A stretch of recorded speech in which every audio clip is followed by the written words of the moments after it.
एक ऐसा अंतर्राष्ट्रीय ख्याति प्राप्त मानव जो गुरु प्रेरणा से पिछले 20 वर्षों से वानप्रस्थ जीवन जीते हुए 24 घंटे मानवता की सेवा में संलग्न है। एक ऐसा मानव जो अभी राष्ट्रीय, अंतर्राष्ट्रीय टीवी चैनलों पर 7,500 एपिसोड के माध्यम से सनातन सत्य, आत्मविज्ञान एवं पुनरुत्थान, व्यवहार एवं निश्चय जगत के जीवनोपयोगी विषयों पर हृदय स्पर्शी प्रवचन कर चुका है। उस मानव का नाम है महात्मा उपासक प्रोफेसर डॉक्टर सोहन राज तातेड़।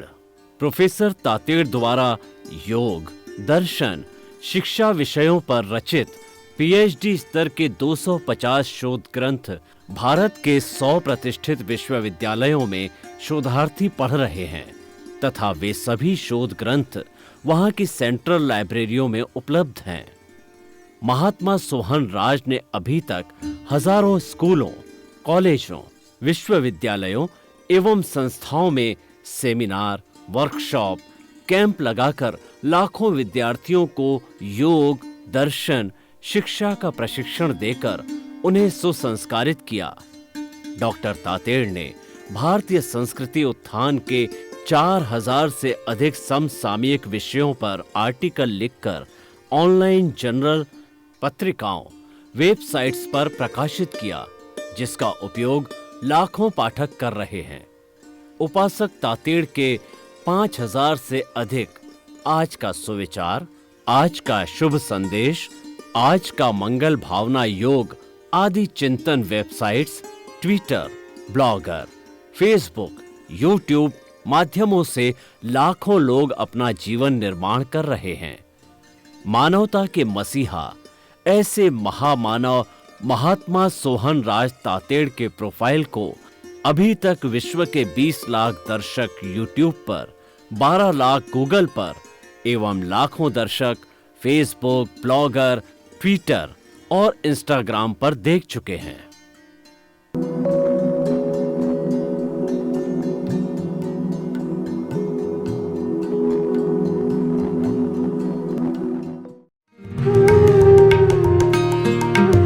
आइए, सुनिए, देखिए, समझिए सनातन सत्य। जैसी दृष्टि वैसी सृष्टि, दृष्टि विज्ञान। कुदरत, कुदरती रचना एवं कुदरत के कानून से शाश्वत सुख की प्राप्ति। जोधपुर के परम पूज्य महात्मा उपासक प्रोफेसर डॉक्टर सोहन राज तातेड़ के निर्देशन में सनातन सत्य। जैसी दृष्टि वैसी सृष्टि, दृष्टि विज्ञान।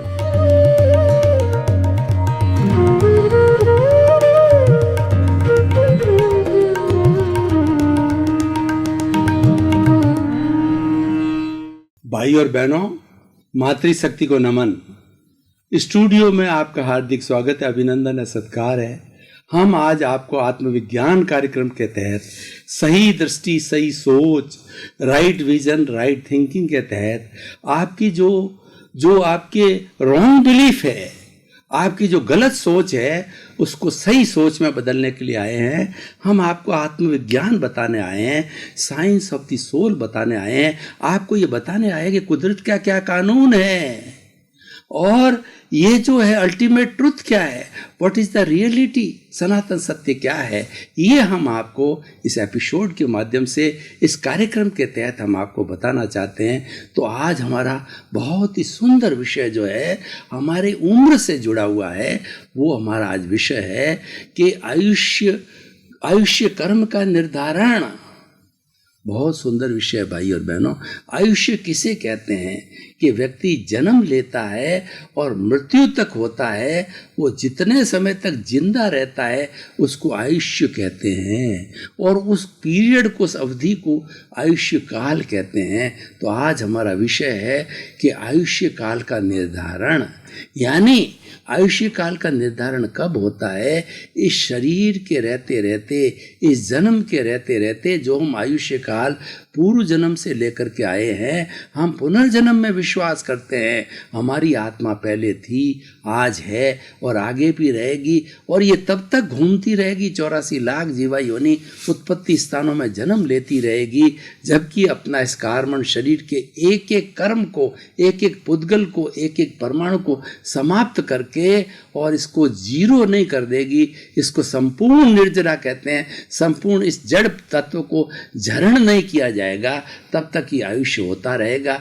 आयुष्य शरीर का होता है, आत्मा तो अजर है, अमर है, अविनाशी है, अनंत ज्ञान वाला है, अनंत दर्शन वाला है, अनंत सुख का धाम है।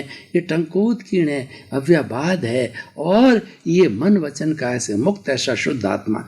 इसके असंख्य गुण हैं, लेकिन सब वो गुण जो है वह इस आयुष्य में जन्म लेने के साथ साथ में उसके कर्मों का भुगतान चालू हो जाता है।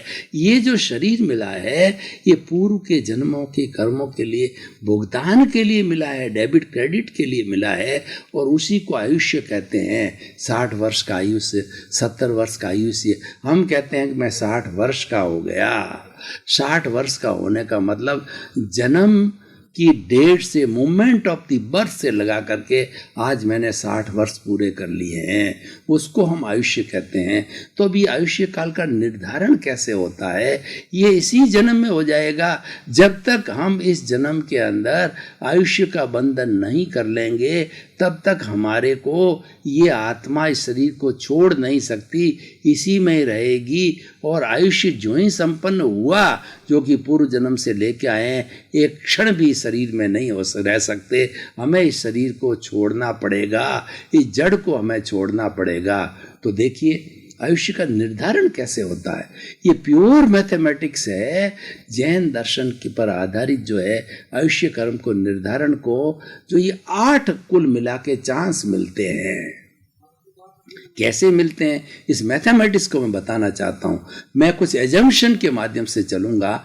मान लीजिए कि मेरी और आपकी आयु है, कुल जो है वो 90 वर्ष होने वाली है, ठीक है ना।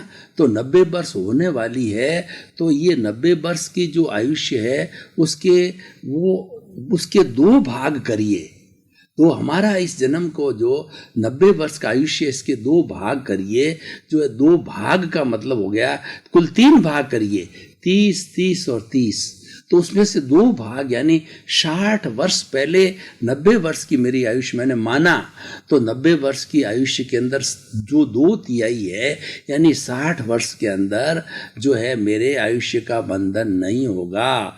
और 60 वर्ष की संपन्नता होते ही, ये मैं एजम्पशन पे चल रहा हूँ, मेरे को पता नहीं है कि एग्जैक्ट कितना आयुष्य है, मैं मान के चल रहा हूँ। हम कोई भी मैथमेटिक्स की जो है वो बात करते हैं तो माना की करके चलते हैं और डेरिवेशन करते हैं। तो 60 वर्ष के संपन्नता के ऊपर जो हमारा अंतर मुहूर्त है, अंतर मुहूर्त क्या इकाई होती है कि सूक्ष्मतम एक समय होता है। समय क्या होता है, पलक झपते ही कई समय निकल जाते हैं, और अधिकतम 48 मिनट तक, मतलब एक समय से 48 मिनट का जो पीरियड होता है, अंतर मुहूर्त होता है।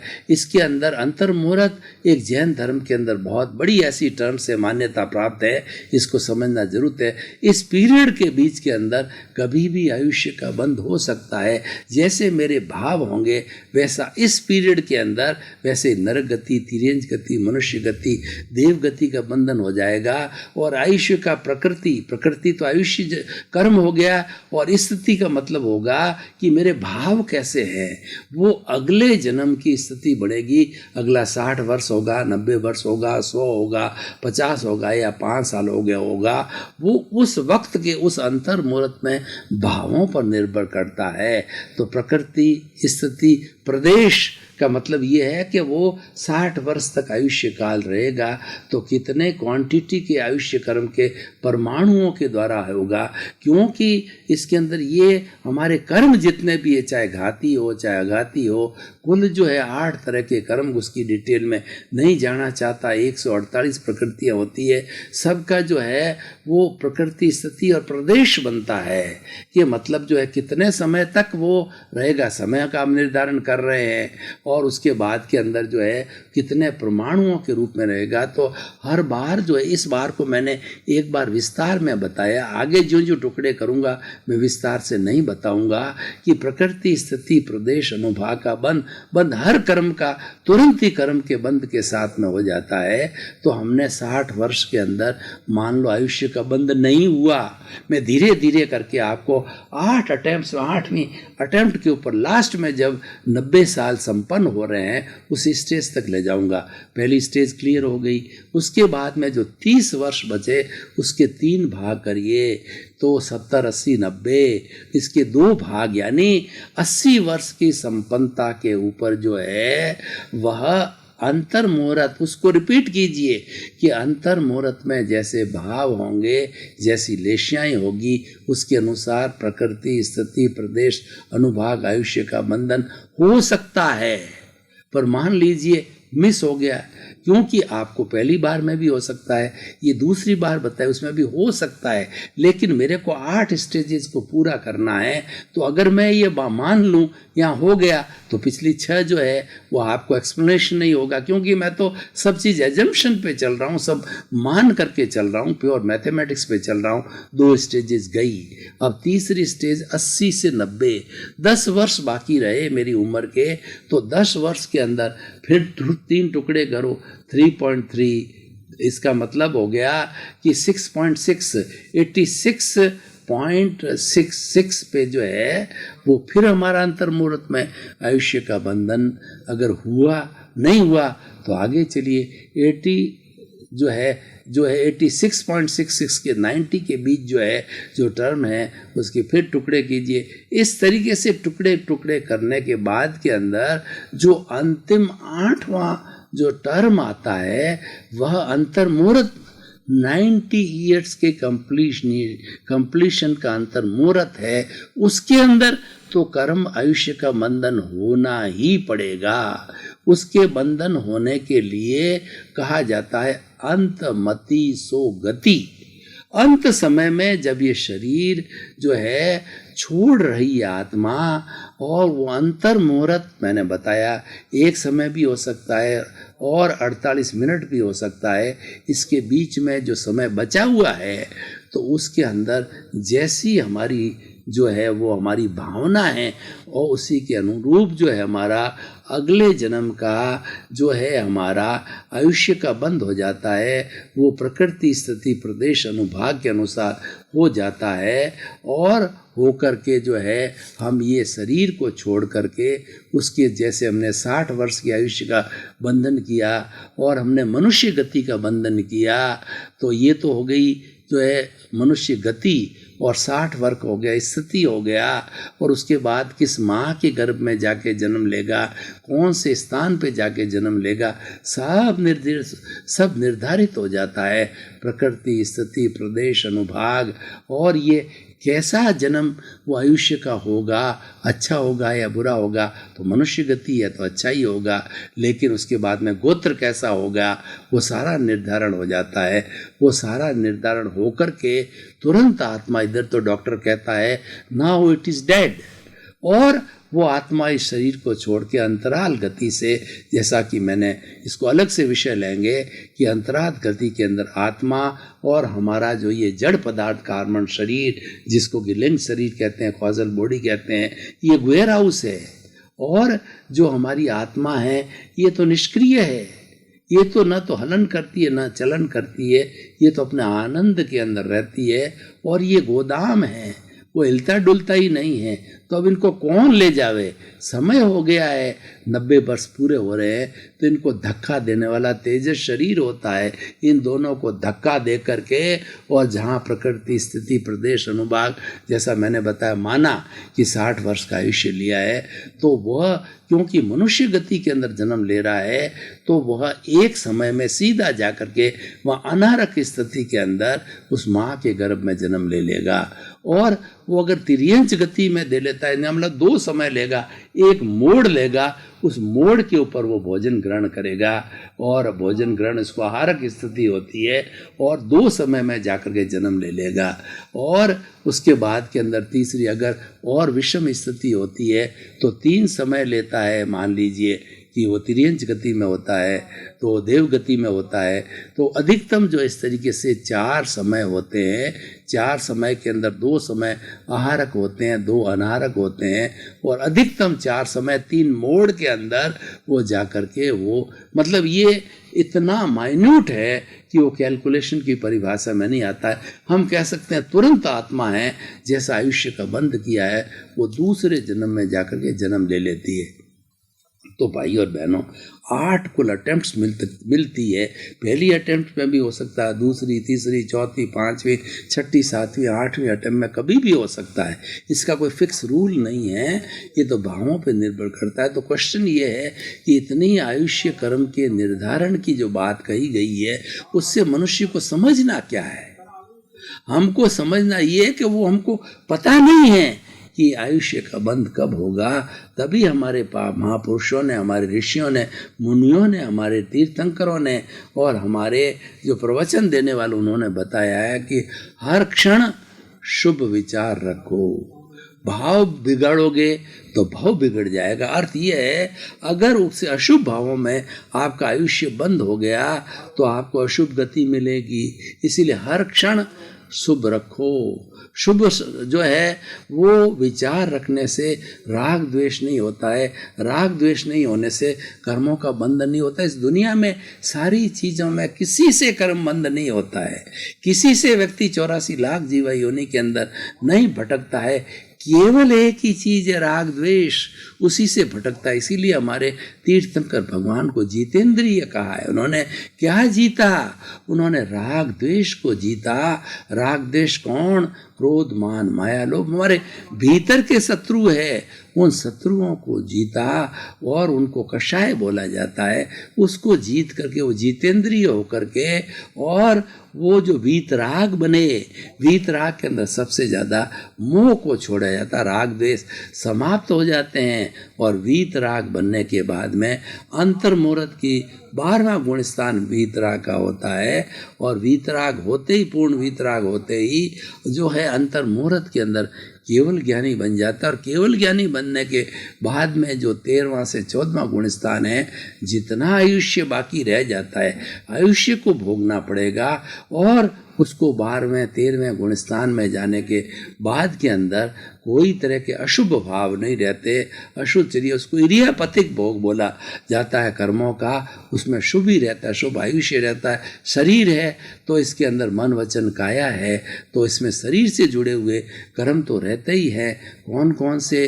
कि वेदनीय, आयुष्य, नाम और गोत्र, ये तो रहेंगे ही, लेकिन ये शुभ हो जाते हैं जब वीतराग बन जाता है और शुभ होता है। इसको इरियापथिक कर्म कहा जाता है। इरियापथिक कर्म क्या होता है कि एक समय में भोगा, दूसरे समय में झड़ गया, क्योंकि ज़्यादा समय रहना नहीं है।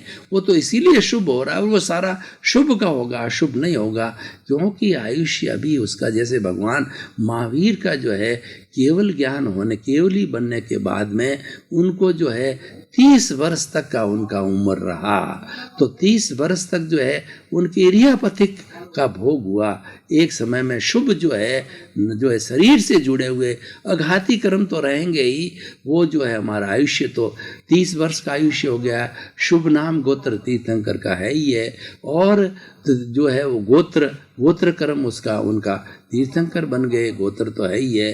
तो वेदना उनके शुभ होती, अशुभ होती नहीं है। तो इन सब का इरियापथि का मतलब ये चारों घाती कर्म एक समय के अंदर बनते हैं, दूसरे समय के अंदर जो है ये समाप्त हो जाते हैं। तो ये आयुष्य के शेष रहने पर 30 वर्ष की संपन्नता के ऊपर जो है वो भगवान को जो है, जब वो पावापुरी में विराज रहे थे, 72.5 वर्ष की उम्र थी, तो वहाँ पे भगवान को जो है इंद्र ने आकर के जो है भगवान से निवेदन किया है कि भगवान आपका आयुष्य समाप्त हो रहा है, और इसमें एक उस वक्त जो है भस्म नक्षत्र है, इसको आप अगर थोड़े क्षण के लिए आयुष्य को टाल दें तो अगला अच्छा नक्षत्र आने वाला है। आप युगों युगों तक जिएंगे, लंबे समय तक, और हमको देश ना देते रहेंगे। तो भगवान ने कहा न भूतो न या भविष्यति। तीर्थंकर भी अपने आयुष्य का एक समय जो सूक्ष्मतम हो सकता है वो समय भी 72.5 वर्ष से एक क्षण भी न तो मैं घटा सकता हूँ न बढ़ा सकता हूँ। ये मेरी ताकत नहीं है, ये भगवान की भी ताकत नहीं है। तो हम जैसे इंसान जो है कौन से बाग की मूली कहा जाता है, हमारी क्या ताकत है कि आयुष्य को हम घटा, बंद गया वो बंद गया, वो स्थायी बंद होता है, वो जो है वो पुष्ट बंद होता है, उसको कोई भी भगवान नहीं टाल सकते। तो आयुष्य का हमारा बंद होता है। ये हमने बताया कि आयुष्य के बंधन के साथ जो हमें विचारों को शुभ रखो। हम किसी को विचारों को शुभ कैसे रखेंगे? इस सृष्टि के 84 लाख जीवा योनि के प्राणियों को निर्दोष मानो, जिसमें हम दोष का रूपांतरण करते हैं। इसने मेरा ऐसा किया, इसने मेरा वैसा किया, इसने मुझे गाली दी, मुझे टिट फॉर टैट करना, इसने मुझे धोखा दिया, इसने जो है इसने मुझे कष्ट दिया। हम दूसरे को दोषित देखते हैं तो उससे राग द्वेष, दोषित कोई है ही नहीं। वो तो क्यों कर रहा है? क्योंकि आपका उससे लेन देन है, आपके कर्म जो है, आपने उसको धोखा पहले दिया था। जब आपको धोखा दे रहा है, पूर्व जन्मों के अंदर आपने इसका धन खाया था, हड़पा था, तब आपको खा रहा है। पहले आपने इसको गाली दी थी, वही जीव आपको गाली दे रहा है। और इसको आपने पहले किसी तरह का कष्ट दिया था, घर से विस्थापित किया था, इसका मकान हड़प कर लिया था, इसीलिए आपका ये मकान हड़प कर रहा है, पैसा हड़प। जितना भी इस जन्म के अंदर हमको कोई दुख देने वाला या सुख भी है, यानी आप पिछले जन्म में किसी को सुख दे के आए हो तो आपको श्रवण कुमार बनेगा, अच्छी संतान बनेगा, आपकी सेवा करेगा, आपके दुख दर्द को समझेगा, वरना आपको आंखें दिखाएगा, आपकी प्रॉपर्टी को हजम कर लेगा, आपको विस्थापित कर देगा, आपको घर से बाहर निकाल देगा। हो सकता है आपको कुंभ के मेले में या वृद्धाश्रम में भी भर्ती करा दे। ये सब आपका लेन देन है, ये इसके अंदर किसी का कोई डिस्टरबेंस नहीं है। ये तो प्रकृति तो जो व्यवस्थित शक्ति संजोग जुटाती है, और संजोग जुटाने की उसकी ड्यूटी है, उसका कर्म है, वो अपना करती है, लेकिन उपादान आपका है, वो आपने किया है। तो आयुष्य कर्म के निर्धारण के इस एपिसोड के साथ में हमें समझना है कि हमारे भाव नहीं बिगाड़ने, जो है भाव मत बिगाड़ो, भाव बिगड़ जाएगा। भाव सुधारोगे तो भाव सुधरेगा। किसी को दोषित मत मानो। अगर किसी को भी प्राणी को दोषित मानोगे तो आपके कॉज पड़ेंगे, और आपके फिर वो कर्म बीज पैदा होगा, वो अगले जन्म में जाके कर्म फल बनेगा। कर्म फल बन के आपको सुख दुख की अनुभूति होगा। किसी के प्रति बुरा भाव मत रखो, स्वयं के प्रति भी बुरा भाव मत रखो कि मेरे बीमारी आ गई, मेरे गरीबी आ गई, मेरे पैसे की कमी आ गई, मैं मर जाऊं तो अच्छा है, भगवान उठा ले तो अच्छा है, डिप्रेशन में चले जाओ। उससे तो आप शक्ति मांगिए। भीतर परमात्मा बैठा है, वो अनंत ज्ञान वाला है, उस अनंत शक्ति वाला है। उससे शक्ति मानो कि मेरे को शक्ति दो, मेरा डिप्रेशन समाप्त करो, मुझे सही दिशा दो। हे भीतर विराजमान शुद्ध आत्मा भगवान, हे प्रभु मुझे शक्ति दे करके मुझे दिशा दो, मैं इस बीमारी को समाप्त कर सकूं, मैं गरीबी को समाप्त करूं। पुरुषार्थ जागृत करो, जागृति को बढ़ाओ आप। और जागृति क्या होती है कि मैं तो ज्ञाता हूँ, मैं तो दृष्टा हूँ, मैं तो जानने वाला हूँ, मैं तो देखने वाला हूँ, ये करने वाला है, ये भोगने वाला है। ये आयुष्य उतना भोगेगा जितना लेकर के आया, एक क्षण भी न बढ़ा सकता है न वो घटा सकता है। ये बात अलग है। एक आयुष्य का शिथिल बंध होता है। कैसे होता है? ये एक्सेप्शन केस होता है। मान लीजिए कि कोई भी जो है वो क्रैश होने वाली फ्लाइट है, उसके अंदर 200 यात्री बैठे हैं, 60 यात्री बैठे हैं, सारे यात्रियों में वही एक सा भय पैदा होता है, अब तो ये गिरा और हम मरे। तो ये सारी एक सी भावना, और विद इन द मोमेंट जो है क्रैश होकर के गिर जाता है, ट्रेन का एक्सीडेंट हो जाता है, और सारे वो देख रहे हैं कि ये ट्रेन भिड़ गई है और ये डब्बा में अग्नि लग गई और हम मरने वाले। सबके एक सा भाव होता है, तो सबका शिथिल बंद होता है और वो एक साथ जन्म लेते हैं। मान लीजिए वो आलू के अंदर जाकर के निगोद के रूप में जन्म देते हैं, वो एक साथ मरते हैं। या फिर अगले जन्म के अंदर वो फ्लाइट के अंदर या ट्रेन के अंदर वो एक साथ मृत्यु बंद करके आए होते हैं, तभी वो एक साथ जो एक्सीडेंट होके एक साथ मरते हैं, फ्लाइट में मरते हैं। आपने देखा होगा कि फ्लाइट के अंदर वो एक छोटी सी बच्ची जो है कूद के बाहर गिर गई, ट्रेन के एक्सीडेंट में सब मर गए, लेकिन कुछ प्राणी जो है वो कूद करके बाहर गिर गए, कुछ संजोग ऐसे हो गए वो बच गए क्योंकि उनका आयुष्य खड़ा था। और शिथिल बंध वाले वो संकट आता है, चाहे सुनामी आता है, चाहे भूकंप आता है, चाहे छत गिर जाती है, चाहे ट्रेन का एक्सीडेंट हो जाता है, चाहे उनके शिथिल बंध होता है और एक साथ बंध लेकर के आते हैं। जैसे आलू है, उसके अंदर असंख्य जीव होते हैं। आलू को जब जो है वो 100 डिग्री टेम्परेचर उसको जला करके उसके छिलकों को हटा करके और उसका भोजन बनाते हैं, उसकी सामग्री बनाते हैं, खाद्य सामग्री, तो सब जीव एक साथ मरते हैं, वो एक साथ ही जन्म लेते हैं, वो शिथिल बंध होता है। भाई और बहनों, आपका बहुत बहुत धन्यवाद। आप आत्मविज्ञान कार्यक्रम देखते रहिए। आप आत्मविज्ञान की आत्मा हो और हमको बराबर फीड मिल रहा है। आपकी जिज्ञासा हमारी ईमेल से, हमारी वेबसाइट के माध्यम से और हमारे मोबाइल ऐप के माध्यम से हमको प्राप्त हो रही है और हम आपको बराबर समाधान दे रहे हैं। हम आपकी सृष्टि को अच्छा करना चाहते हैं, आपकी दृष्टि को बदलना चाहते हैं। सर्वे भवन्तु सुखिनः, सर्वे भवन्तु निरामया। इस जगत के सब जीवों को सुख मिले, शांति मिले, आनंद मिले और सभी सिद्ध बुद्ध होकर के मुक्ति को प्राप्त हो। आपके प्रति मंगल भावना, शुभकामना।